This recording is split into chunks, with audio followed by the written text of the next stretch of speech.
Hey everybody, welcome to the stream. Tonight on Roll20 Presents, we're going to be taking a special behind-the-scenes look at the API. I know, exciting, right? So the reason why we're doing this is you may or may not have watched live. If you're watching this live, you may have caught it on YouTube. Over at RollPlay, JP's role-playing game property, of which I'm also a GM, I got together with a couple of other streamers, and we put together a two-part special using the Fantasy Flight Star Wars game system. Now, if you're familiar with the Fantasy Flight game system, you know why this poses a unique challenge. If you're not familiar with it, the system uses some very unusual dice to generate a narratively rich pool from which the GM and the players can determine the results of any given action. Now, it's fine if you're playing it at the table because Fantasy Flight is happy to sell you their cool little dice. I have a set myself. But if you're playing it online, there's a little bit of extra work that you're going to need to do to be able to play it in Roll20. But the payoff, I think, is more than well worth it. So what I want to do today is take a walk through the back end. I'll show you how I set up the account, what I needed to do in the background, and how we got it all running before we look at the actual application that I used to run Age of Rebellion. So this is going to hold equally true whether you're using Age of Rebellion, Force and Destiny like we were, or if you're using Edge of the Empire. All three use the same system, the same API plugins. What you will need to know, though, to take full use of the application program interface is one of the players in your game, whoever sets up the account for the game, whoever sets up the game, does need to have a pro user account on Roll20. So that was me for setting up the game. Obviously, Jesse and JP and them, they were guests in my game, so I invited them to the game. But I could easily have turned over the GMing role to anybody else in the group. So as long as one player in your group has access to a pro account and is willing to take a couple of steps to set up the API, you too can get your weird dice on in Roll20. So let's take a look at how the API functions, the different steps that I need to take to get my account up and ready to go. So I'm going to flip over to a much smaller version of myself. Whoop, there we go. And this is where I started. So when I knew I wanted to play with the Edge of the Empire system, the first thing I did was hit up the community, because the Roll20 community, as with a lot of, I mean, let's face it, we're all pretty nerdy. We're here talking about how to make a role-playing game work on the internet. What we want to do is we create an environment in which we can prove how nerdy we are. And what's so great about all these awesome nerds is they're much better at coding than I am. So I went onto our forums and I started looking through the API forum to see which version of the Edge of the Empire chat dice that I wanted. And you can see that very, very quickly, under the sticky posts, we have Edge of the Empire dice with images in the chat window. Edge of the Empire is a fairly popular, because go figure, people like Star Wars, a fairly popular use of the API. So by checking that forum, by looking through the posts and finding one that I liked, it took me to GitHub. So GitHub is where, again, if you're a programming nerd, you're familiar with GitHub. GitHub is a repository for code. It's where people can place code, they can update it, they can offer it to other people, they can branch it in and sort of create separated versions of the code. Weird trivia, when we were creating Dungeon World, we actually put all the text of the game into GitHub, which is what allowed folks to make open source versions of the rules online. You can just pull the code from GitHub and repurpose it. So in GitHub, I grabbed text for what I would use to build my campaign. So this Edge of the Empire dice JavaScript file, this JSON package, these are all part of the API script that I needed to plug in. So in my account, if we take a look at the actual game, under API settings, this is where I paste that in. So what's cool is that most of the time when you're building these, you're going to get a walkthrough in the GitHub. So check it out. There's a help text file here. This told me all the steps I needed to, what I needed to grab, and how to put that in. So I just copied and pasted everything out of the Edge of the Empire dice JavaScript file, dropped it in here, Big ups to Steve Day for maintaining the character sheet. All of the contents of the item, all the API plugins, they're going to be right here. So you can see some settings, details, got all this stuff. You don't have to worry about managing any of this. It's already going to be done for you. All this JavaScript is finished. Someone made this for us. And I just pasted it in, saved the script. So that's the first step. Just make sure you have the right script. You got it pasted in. Now, once that's done, in the settings of the campaign, the regular campaign settings where we would pick what game we're playing, this is just the regular settings screen. You'll notice that down at the bottom, I chose my character sheet template. So Star Wars, Edge of the Empire, API compatible. This is the one we use. This is the character sheet that we use for the show. So this character sheet plugs into that JavaScript file. You can see there's another a link right back to that GitHub user content. It says right here, Roll20 Mentor subscription. This is a pro account, as we call it now. And it walks you through all the updates. So as long as you're using those two things, you've got your front end, which is the character sheet, and you've got your back end, which is the API script information from GitHub, pasted in the right place. Those two together will operate to give you the full extent of the functionality. Now, all the functionality you're used to in Roll20, the map, the drawing tools, the fog of war, all of that stuff is already going to be built into the account. What this does is builds on top of that additional functionality to create those wacky dice pools that we saw. So let's start there. Let's look at the character sheet and kind of how it works with the dice roller code that we put in. So add in the code, save the script, select the right character sheet template, and when you start up your account, we'll walk through this stuff in a second. I'm just going to tease you with it. That's all the narrative stuff. So when you set up your account, it's going to give you all the same options you would expect from your normal Roll20 game, but when you create a new character, you're adding in character sheets from that API script that have that API built in. So for our game, you can see here, I've got the player character sheets in here, set up with tokens, just like you would a normal game. I've got my NPCs that I've set up. I've added some handouts. We'll walk through these in a few minutes. And I've got an extra character called Dice Pool. So this is a generic dice roller and a tool that I can use to add or remove dice to anybody's pool. So on the character sheet, let's take a look at JP's character. You have your usual business, you know, the name, got my avatar token here. I could add in a default token if I wanted to. Bio and info, all the usual business. But in the character sheet itself, you can see that we've got all this other fancy stuff. So going through, if you're familiar with the rules, you add in all the details from character creation, things like your wounds and your wound threshold, your strain and strain threshold, add in your soak and defense and encumbrance, all the usual business. But the real guts of the machine are this guy right here. So this is your dice pool. So in the Edge of the Empire system, what we have is a pool of strange dice that generate all kinds of unusual symbols based on how they roll. So boost dice, skill dice, upgrades, and then the negative side, these dice, the disadvantage dice that'll give us threat and failures.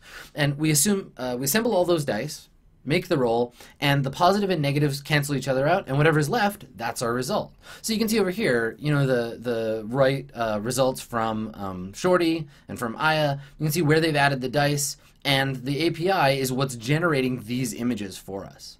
So it's randomly picking what side that we rolled, just the same as we would if we rolled a die, adding up all the different results and giving us whatever's left. So while the roll had 2 successes, what we're really looking at is, you know, 1, 2 advantage and 5 successes minus 1 difficulty die with a threat token, 1 more threat, and then 3 failures. So this is what we end up with. So every time we roll, that's what we get. The system will automatically manage those. Now, if you want to just roll dice straight up, you can add to your dice pool. So like if, for example, generating your destiny pool at the beginning of the game, you can just bump up the numbers here, and you can roll. So you just roll, and it'll give you an example of whatever you roll down at the bottom. So that's the sort of easiest way, and if you're the GM and you need to roll, that's what this sort of special dice pool character is for. You'll notice it's just the roller. So I could say, okay, I need to determine a particular roll. So let's add in 2 skill dice, 2 upgrades. You can also add upgrades or downgrades this way, and the system will automatically remove or add dice as necessary. I can add in a few. and I can roll, and it'll generate just a GM roll for me. So it'll just show me some dice. It won't do all the necessarily fancy math for me.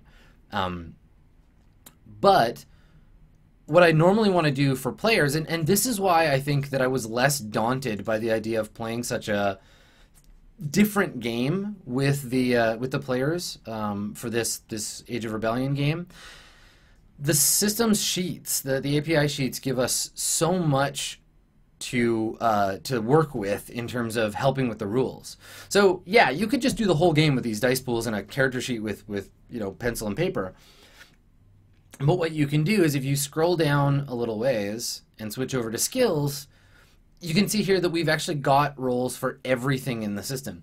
Now there's two ways to modify these roles, but generally if you just need someone to roll, if I just say, let's roll athletics, they can just click and it'll give me an athletics roll. So here's Shorty's athletics roll. 3 successes, a triumph, and an advantage.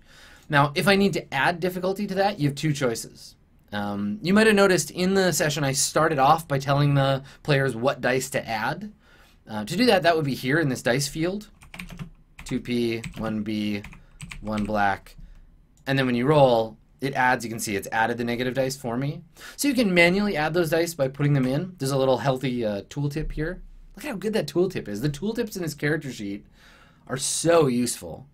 So anywhere on the sheet where the characters weren't sure what to do, the players weren't sure what to do with their character, they could just hover and they can see what kind of die to add right here.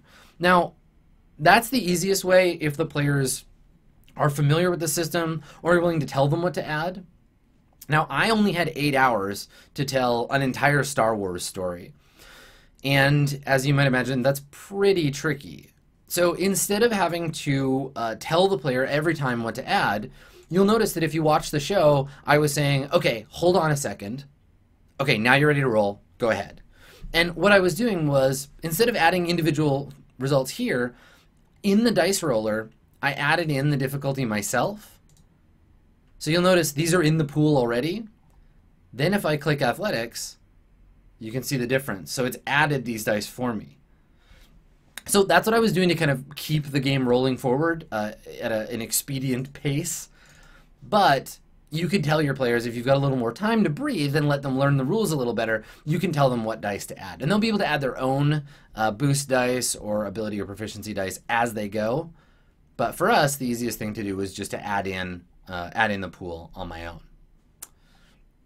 So the character sheet will automatically do certain things for you.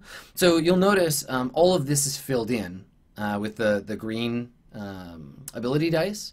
These come from these abilities up here. So if an ability based on a certain stat is raised or lowered, so for example, like intellect goes up, all the stats based on intellect immediately go up by 1.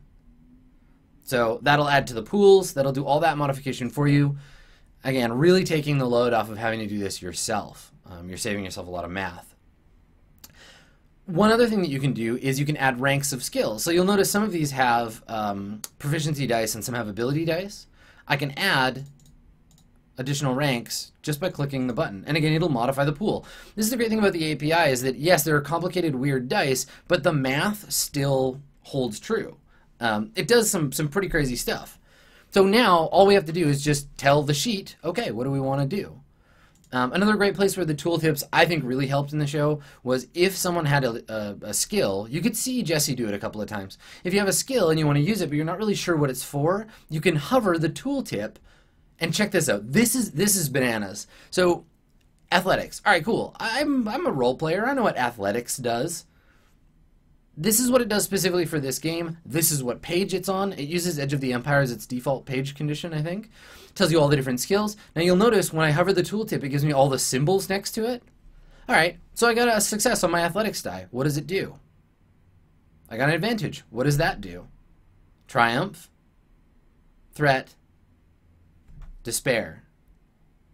It's a brilliant way to impart just the rules that the characters need to play without overwhelming them with read the whole book, refer to the table, check all this stuff out.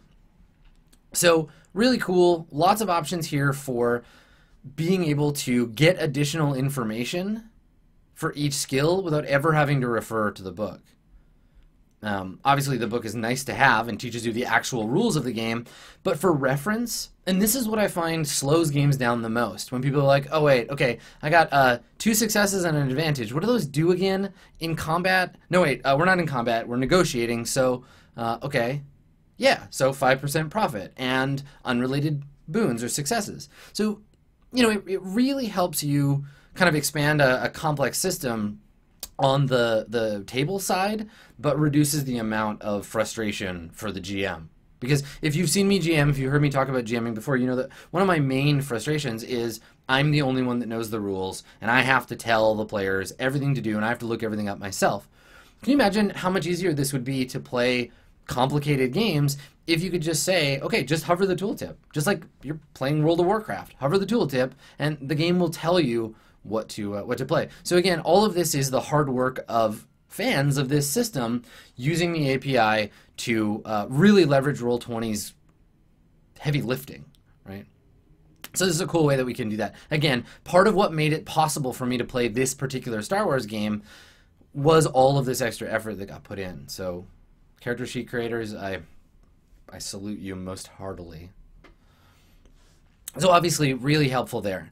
And this is true, these tooltips appear on every single skill. You can add in your own custom skills. Obviously they won't have the tooltips, but you can select what ability they use. You'll notice like lightsaber, you can select a drop down and it'll change because each lightsaber school uses a different ability. You know, like Makashi dualism style, which was Sam's character, the Makashi style uses presence. So when he got the talent to switch to presence, he could just click, drop down, and it would change the skill for him. So all of these different sub-tabs contain different information for your character. I'm going to move on and show you talents and weapons, but first I'm going to show you initiative in this system. So if you were watching the show, you might have noticed that the initiative system uses some different stuff than you might expect. It uses slots instead of individual players. So that's why under initiative, we have the 2 skills we use for initiative, so cool or vigilance, depending on if you're prepared or unprepared. And then we have a checkbox here for PC or NPC. So all of my characters that I had in the game, my TIE Fighter pilots, my bounty hunters, my Hutt crime lords, I had them all set as NPCs, and the PCs are all set as PC because when we open up the turn order, and let me just show you an example. When we open up the turn order, the game looks at how many successes did you get and how many advantages you get to break ties. So if Shorty rolls initiative, Shorty's got 2, and it automatically adds 0 and 2. So if I go to one of my characters, let's pop open like a bounty hunter, and I roll initiative, it's going to do the same thing, but it's going to give me an NPC slot. So now I got 0 and 0 because that was a terrible roll. Good job, NPCs. So it's a way that you'll be able to build these slots, and there's only 2 types of them. So once you have, you know, 3 PCs and 4 NPCs, all of that stuff will go in the system, and all you have to do is ask the players who's going on what turn. So again, that's what you were seeing happen in Age of Rebellion. So initiative automatically tracked, and you can just clear it and start over when you start a new conflict. And you add slots for everybody as you go. It's really easy to manage from there. The other section of the character sheet is a little bit more open-ended. You can see this is Shorty's character sheet. It's very well done. I'm really happy that my players went through and actually filled out all their character sheets. Yes, it's true. I didn't have a unique character sheet for Schloopin Boopin. He does deserve his own, though. If we play again, we're definitely going to see Schloopin again. He's going to get his own character sheet. I think he deserves it. But for Shorty, for example, you can see that under talents and special abilities, we've got an area for name. We can have how many ranks you've bought. We have an area for whether it's passive or active. Cool little checkbox here, little CSS, and what page it's on, as well as a summary of that ability. And of course, you can modify the size of these boxes to give yourself more room. One of my favorite things, because I reviewed everybody's character sheet, I reviewed everybody's character sheet before we played, and one of the things that made me laugh was JP's description of the Feral Strength ability. After hitting with a melee attack, may spend a weird dice with a sword through it to knock the target prone, which I thought was pretty good. So this is just an open space where characters can add their talents and special abilities, whether they're things like Wookiee Rage, or whether they're specific powers like strong arm or feral strength. At the bottom down here, we've got a separate section for force powers. Let's pop open Jorik's sheet here so you can see some examples there. Jorik did not have any talents, but boy, did he have force abilities. So by default, it just gives you the first level to fill in. So Jorik took Enhance, but also added in several upgrades. So levels 2, 3, and 5 of Control, and level 4 of Range to help make his enhanced power better. Again, you can keep all of these things pretty well handled just by filling out the character sheet. It's a little bit of work at the beginning, but the game gives you all of these options to add these in. And then there's a die roller for each one to show you, because they're force powers, you're rolling your force rating in dice.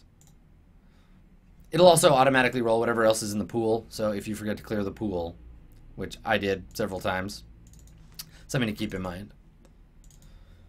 Every time you see this little D20 icon, that's a thing that you can roll, and the character sheet is smart enough to know that because it's a force power, it's automatically rolling a force die for you.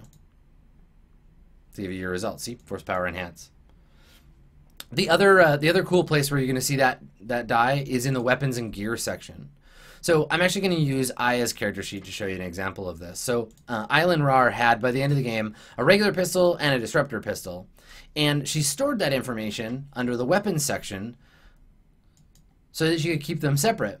Now, as long as we tell the game which skill to use, it's going to look at the pool for its difficulty, or it's going to look for dice in the same way that we could add, 2 purple and 1 red. And when you click the die, it'll show you exactly what you got on that roll, and it'll give you the stats for the weapon, so you don't have to keep looking at your character sheet. The dice pool does have, someone was asking, the dice pool should have a reset button. It does.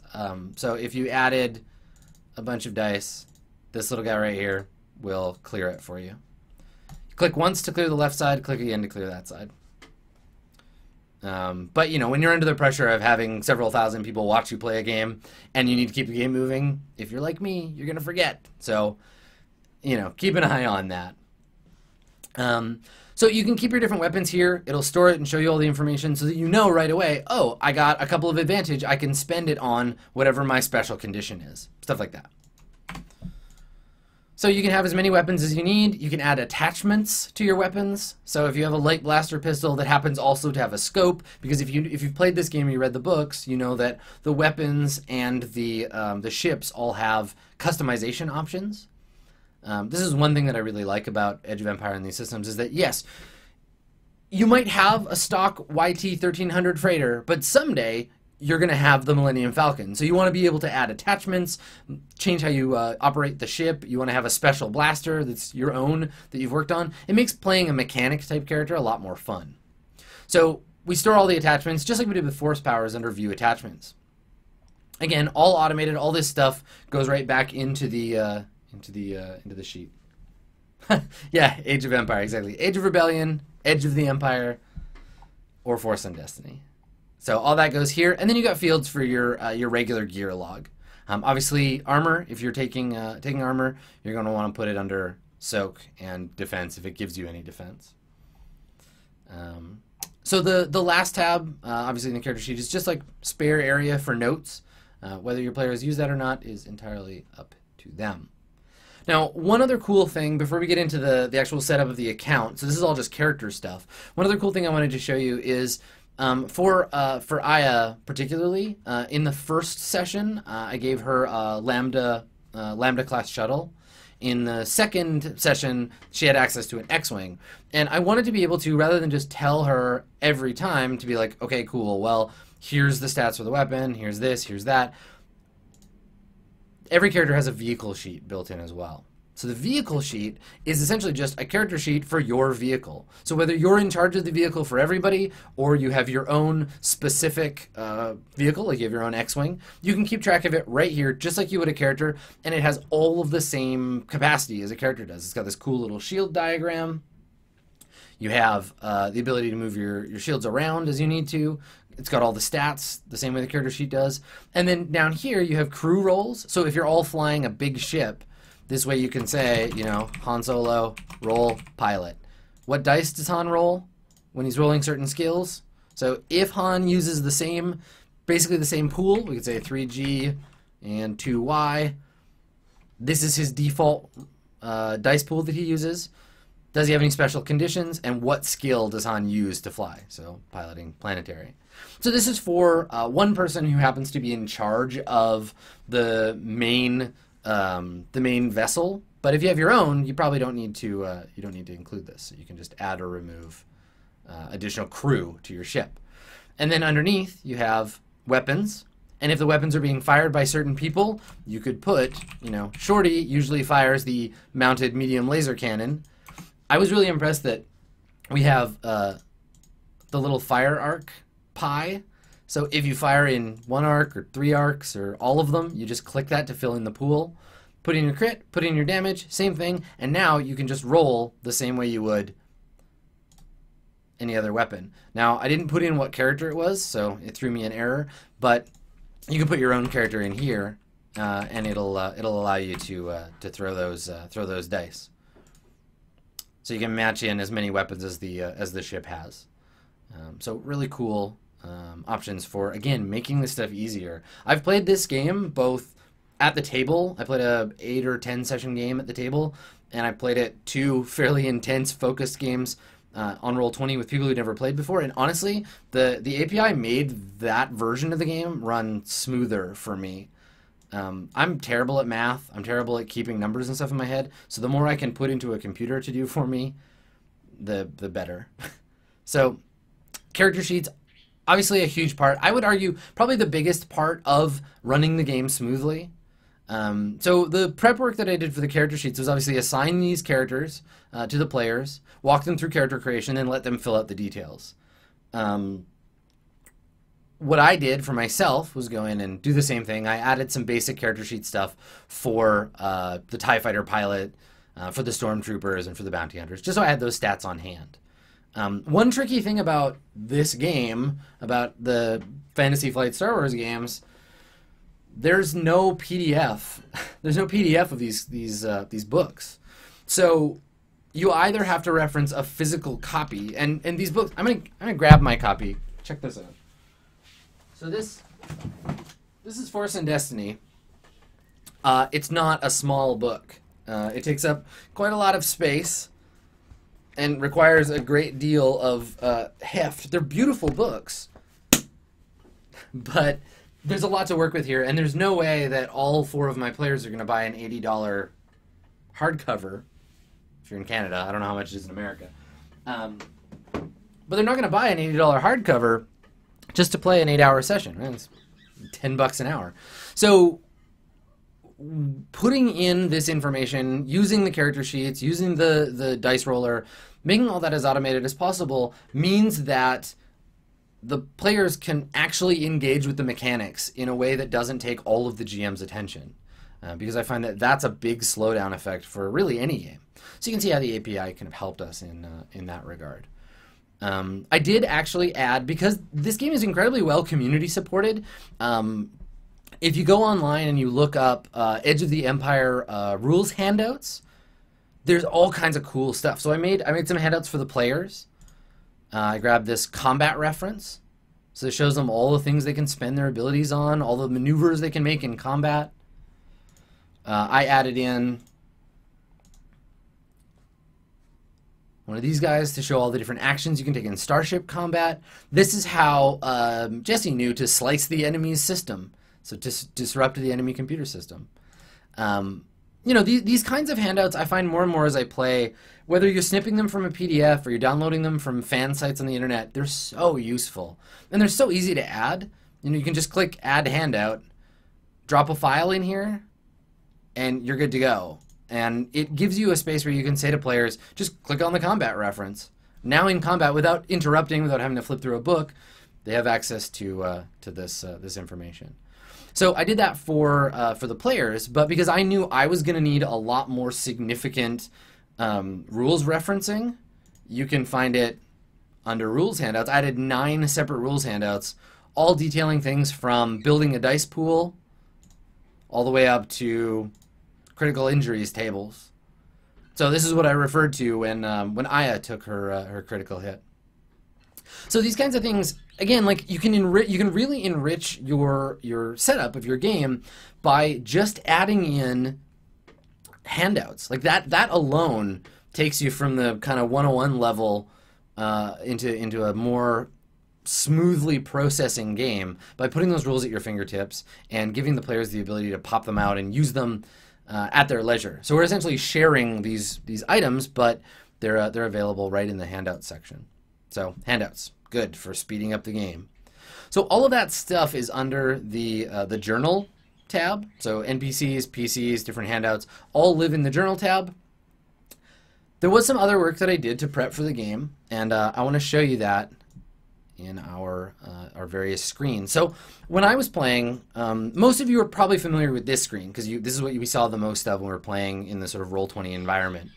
So the system, the Fantasy Flight Star Wars system, uses abstracted range. So it's not so much about where everybody is in the battle, it's how far any given person is to any other person. So sure, you know, Shorty might be in, this is Shorty, we're going to put Shorty in the middle here, and Shorty might be engaged with an Imperial Stormtrooper. He's fighting an Imperial Stormtrooper, but there's a bounty hunter at long range. Now, if we want to use Shorty as the sort of center of the battle, we can put other characters in here and look at how far apart they are from each other based on how many rings they cross. So Shorty is engaged with this Stormtrooper because they're in the same ring, but Shorty is at medium range from Zero, and Zero is at short range from the bounty hunter who's fighting his Jedi friend. Right? So it allows you to take a look at each section of the battlefield. And all I did to set this up was I downloaded, again, from the internet, because the internet is full of amazing nerds, I downloaded a JPEG of this diagram, and I just placed it in on the map and backgrounds layer of this particular screen. So this was our main background screen for the game.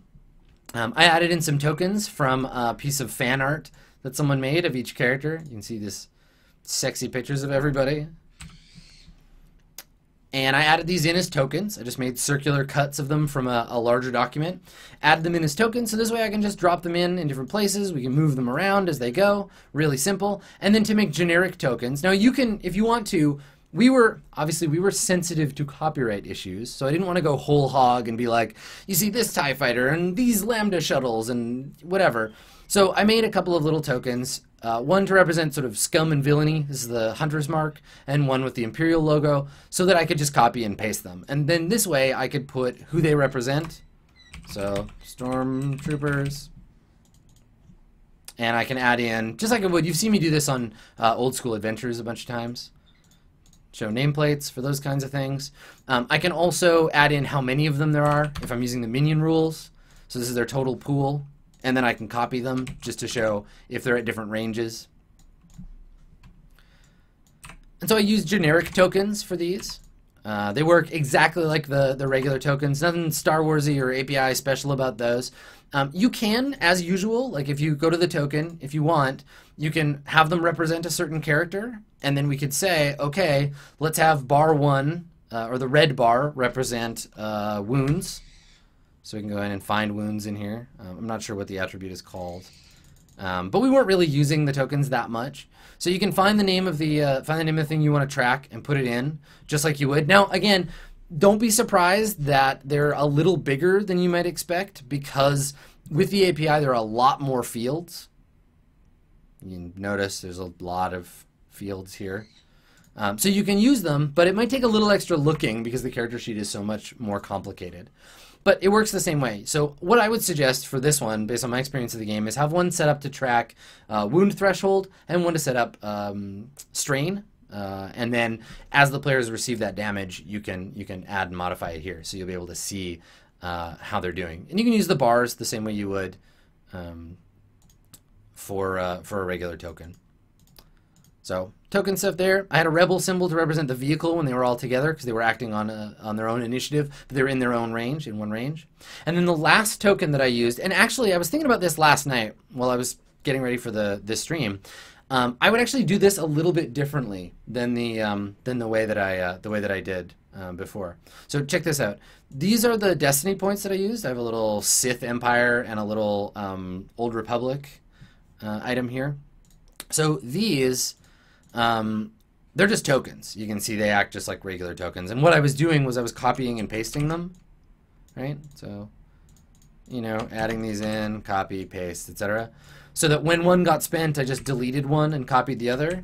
So if you're a long-time user of Roll20, you're probably already a step ahead of me. These would work really well as a deck of cards with one card in it. So the way I think I would do this in the future is I would place in a card with the back as one logo and the front as the other, and then deal myself a player visible number of cards and just flip the sides of the card. So if we generated a total of 6 force points or 6 destiny points at the beginning of the game, I would use the card system just to flip them when they get used. That way you don't have to worry about deleting and activating them as you go. So you can do all of that pretty easily just by going up to the top to the deck section and adding a new deck. So with this deck, you can see all the options that you need, the card size, number of cards, and then here would be where I'd put in the card backing. I would add one card to the deck and just put the back as the Rebel logo and the front as the Sith logo, and then just flip them as we go. So had I thought of that in advance, that's how I would do it. So for mapping, that's pretty much all I did. For actually running the game, I switched back and forth between this screen and our flow screen. So this is just a map that I added that shows all the different things that went into the campaign. So this is how I generally prep for a campaign, and I'll have this as an invisible screen to the players. So I'll give you a second. I'm gonna take a drink. You take a look at this. And we can take a look at it, and if you watched the show, let's try to avoid spoilers, but you'll notice places where I had to deviate from the plan. So I built this using a program called OmniGraffle, but there's all kinds of flowcharting software, free and paid and otherwise, that you can use to make these and import them in, and then I can make notes on them in Roll20. So if we're done a section, I can check it off as I go. But what I did, was I added this to the game just as a layer, and I walked through it as we played. So red sections are things that required heavy rules. Yellow would be a roll or two. White, maybe no rolling at all. And I had anticipated each step of the game. Thankfully, the players and I had a conversation about the game being a little bit more like railroady so that it would feel more like Star Wars, because the risk here is that you have 8 hours. And so you get 8 hours, you get 3 players or 4 players who've never played the game before. And on top of all that, you have an audience that expects a certain type of game experience. They expect a Star Wars game to feel like a Star Wars game. So you have to include certain things. One thing I really liked about, and this is probably the only thing that I really liked about the D20 Star Wars, is in the GMing section, it talks about what a Star Wars story feels like. Now, some astute viewers have watched the show, the Age of Rebellion show that we played, and they said you didn't try to do anything different. You just mixed and matched stuff that happens in Star Wars. And yeah, that was the plan, right? You know, we had in the game, in the D20 Star Wars game, it advises that every good Star Wars campaign should have a chase scene, a space battle, a blaster battle, and a lightsaber battle scene, and then some other filler stuff. But those things are primarily what makes Star Wars, so I wanted to include as much of that as I could. So, you know, we started with a space battle, and I know it was a little bit mechanically heavy for the players, but I felt like it was good to just hit the ground running with that space scene. And so what I'll often do is, if I'm sitting in a situation where I know I have pacing to deal with, I'll flowchart things to say, if this will be the next thing. If that, this is the next thing. So if they had failed to escape, I wouldn't be like, shit, the game is over, I don't know, what are we going to do? I know. I say, okay, your systems on your ship get disabled and you're captured. You get picked up and dumped onto the Star Destroyer. Now, this means that there are whole branches of the game that never get explored. Like, they were never imprisoned on the Star Destroyer asphyxiator. They never met with Loman Vice. They never returned to the ship escape. There was never this like getaway that they had to do because they escaped from the kicker event. They went straight to the conversation with Barum. From here, she either did or didn't reveal she was a Jedi, right? She didn't. That wasn't a thing that happened because Sam's character didn't take the bait. So we move on to strictly business. They went to Nar Shaddaa. They were going to be attacked by bounty hunters, but they didn't. And so what I did was I moved this bounty hunter scene somewhere else. Now, if they had been and they were captured, we would go back to the imprisonment. I'm not really sure what I would have done if they had been captured. They went back to the conversation. They were captured again by the bounty hunters, but I figured they probably wouldn't be that terrible. I was rewarded in that. So I took this one out, and we put it aside to use it later. They had their meeting. We moved through, and so you can see that each step had different options that could happen as we go along. So this is a way that I often prep for sessions where I know I have a limited amount of time, where I'm constrained by certain parameters in the game.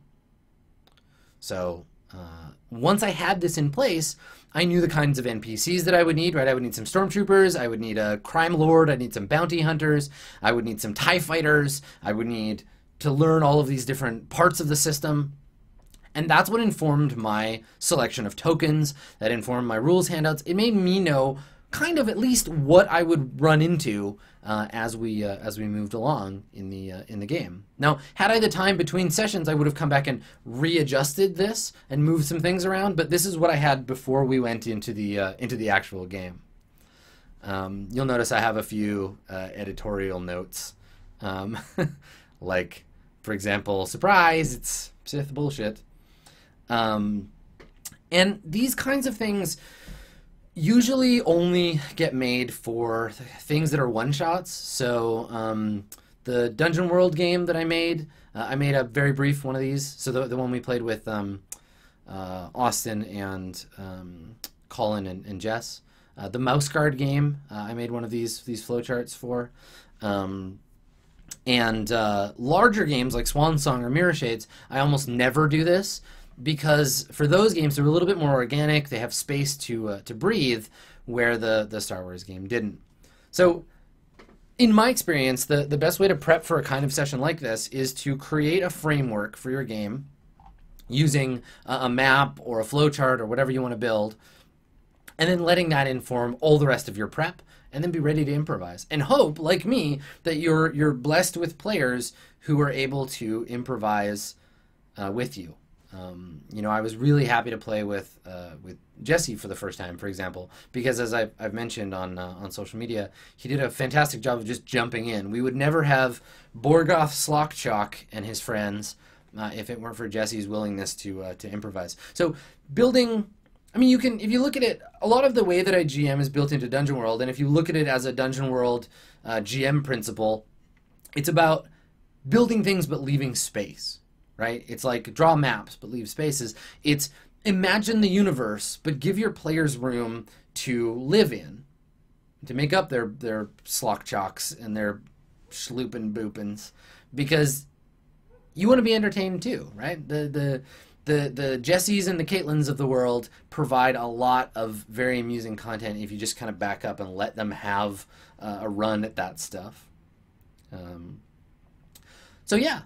That's pretty much all I needed to do. I would say that getting the API set up, putting in all my tokens, I would say it took me about, I don't know, I'm going to say an estimate of about like 2 hours maybe to get it all totally set up. But I'm an inveterate fiddler. Like I needled with things a lot before the game. I did a lot of adjusting and sort of filling my stuff, but including making this map, including all my brainstorming, including putting all this together in Roll20, 2 hours total to prep for an 8-hour session feels to me like a pretty good payoff. So hopefully you can see now some of the ways that the API, particularly with systems like this, allow you to do some very neat things. So if either you're looking to pick up an existing API package like the Edge of the Empire dice roller, or you have some skill with JavaScript, CSS, HTML, and you want to be one of those amazing people who put some time aside for the community to build something based on your favorite role-playing game, the Roll20 API should be able to help you out.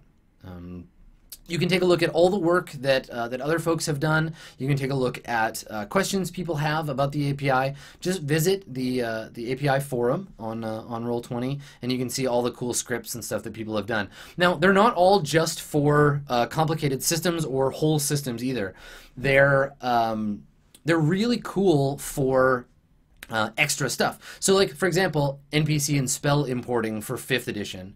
If you have a game that you really like and you have access to the API, there very well might be a cool way to make that game work better or do cool stuff. If you just Google Roll20 API, I think you'll find some pretty neat stuff. So hopefully this has illustrated how you can take a complex game and a bunch of people who've never played it before, and you can wring 8 really solid hours of mechanically useful stuff out of those ingredients.